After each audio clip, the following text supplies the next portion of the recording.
حضرت بابا بلے شاہ صاحب رحمۃ اللہ علیہ سادات کرام سے تعلق تھا، سید زادے تھے۔ سادات کرام کو اللہ یہ عزت دیتا ہے کہ پیدائشی طور پر بھی ان لوگوں کے پاس سند ہوتی ہے کہ ان کی عزت کرنا امت پہ ضروری ہے۔ تیری نسل پاک میں ہے بچہ بچہ نور کا، تو ہے نے نور تیرا سب گھرانہ نور کا، یہ ان کو فضیلت ہوتی۔ بابا صاحب فرماتے میرے پاس فضیلت تھی، عظمت تھی، میں سید زادہ تھا اور گیلانی سید غوث اعظم کی اولاد، لیکن آپ فرماتے مجھے پتا تھا کہ اندر سے میں خالی ہوں۔ ہمارے زمانے میں کچھ برادریاں ایسی ہیں جن کو ہم لوگوں نے بڑا بنا دیا ہے، وہ بڑے بن گئے ہیں، نیچے اترنے کو تیار نہیں۔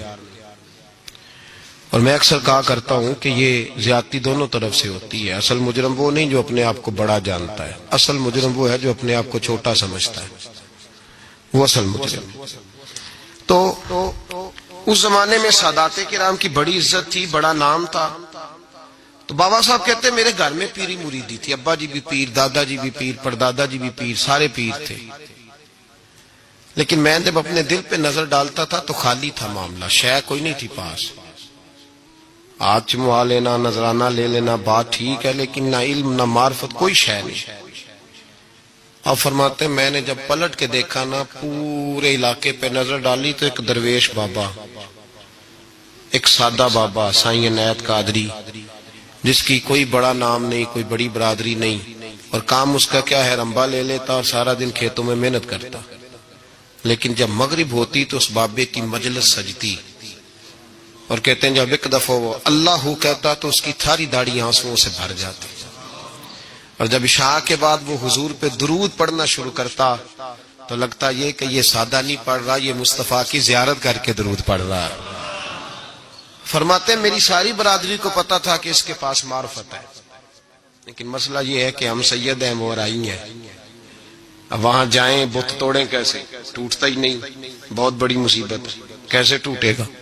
لوگ کہیں گے تو مولوی کے پاس جاتا ہے، تو یہ ہو گیا ہے ساری زندگی گناہ کرتے رہو، ظلم کرتے رہو، ہمیں تانے کا ڈر نہیں، درویش کے پاس جائیں تو لگتا ہے کوئی تانا دے گا کہ یہ کدھر چلا گیا، کدھر چلا گیا۔ جے کر یار دے نام دا ملے مینا، انہوں چولی پا لئیے پنجے سٹیے نا، تو یہ کر نار دے نام دی ملے سولی، جھوٹا جھوٹ لئیے پچھانٹیے نا۔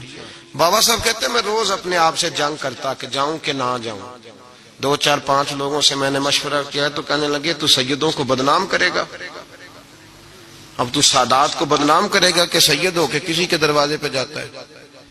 بابا صاحب کہتے ایک دن لڑتے لڑتے میں تھک ہی گیا، میں چلا ہی گیا، میں نے کہا نہیں، اندر کا بت توڑوں گا تو بات بنے گی۔ کہتے قصور کا میں رہنے والا تھا اور مجھے سمجھانے کے لیے اچ شریف سے، جہاں کے آپ رہنے والے تھے، جو پچھلا علاقہ تھا، وہاں سے بڑے بزرگ بلائے گئے کہ بلے شاہ کو سمجھاؤ۔ کہتے ہیں وہ بابا جی جب آئے تو میں پہچان گیا برادری کے، قبیلے کے، علاقے کے بڑے۔ میں جب ان کے قریب گیا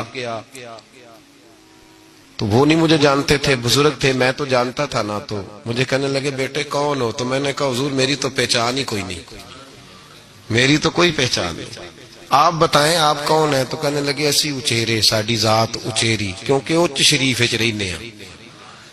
تو اب تو بتا، تو بابا صاحب کہنے لگے اسی قصوری تے ذات بھی قصوری، کیونکہ وچ قصور دے رہنے ہیں، وہ جو چھوٹے تو اپنا قصور مانتے ہیں، ہاں جے کوئی سانو اچا مل جائے تے نیویں ہو بینے ہیں، بات ختم ہو گئی۔ بابا صاحب رحمت اللہ علیہ کو بڑا سمجھایا۔ بابا جی کہنے لگے حضور میں کیا کروں؟ میں جب اس درویش کے پاس جاتا ہوں تو مجھے رب یاد آتا ہے، جب میں اس کے پاس جاتا ہوں تو میرے من کی میل کچیل دھو ڈالتا ہے، اور میں اس کی مجلس میں بیٹھا ہوتا ہوں تو لگتا ہے کہ مدینے والا رسول بھی مجھے مسکرا کے دیکھ رہا ہے۔ میری مجبوری ہے، میرے وہ جو اندر کے باطن کے میل ہے نا، اس نے دھو ڈالے، اور کہا حضور آپ تو کہتے ہیں اس کے پاس نہ جاؤ، میرا تن تو گھر میں ہوتا ہے، میرا من اسی کے پاس رہتا ہے، میں اسی کے ساتھ رہتا ہوں، اسی کے پاس بیٹھتا ہوں، اسی کے پاس ہوتا ہوں، اور میری کشش اتنی سخت ہے کہ اب میرا گزارا نہیں، اب اسی کے ساتھ جیڑا بلے نو سید آکھے انہوں دوزخ ملنے سزائیں۔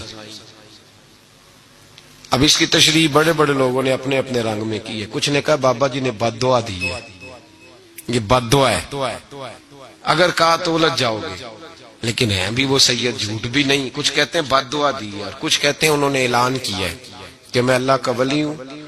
اگر کسی نے یہ لفظ کہا تو وہ یاد رکھے وہ جڑا بلے نو سید آکھے انہوں دوزخ ملنے سزائیں، تو جڑا بلے نو رائیں آکھے وہ جنت پینگا پائیں.